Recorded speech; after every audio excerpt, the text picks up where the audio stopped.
तर मित्रांनो, आज आहे मिशन 100चा दुसरा दिवस. काल आपण 3 ठिकाणी पक्ष्यांसाठी पाणी ठेवलं होतं आणि आज सुद्धा आपण पक्ष्यांसाठी पाण्याची सोय करणार आहोत. माझ्यासोबत इथे मानस आणि दीप सुद्धा आहे.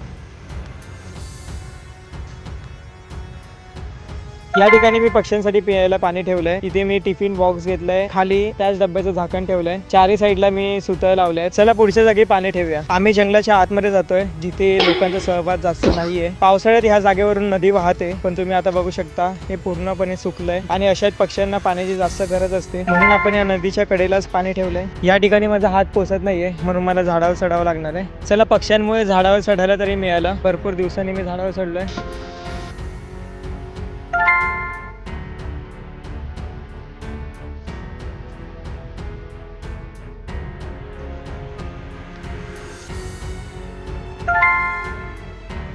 आज आपण टोटल 4 जागेवरती पाणी ठेवलंय. उद्या आपण ह्याही पेक्षा जास्त जागेवरती पाणी ठेवण्याचा प्रयत्न करणार आहोत. Do subscribe the channel.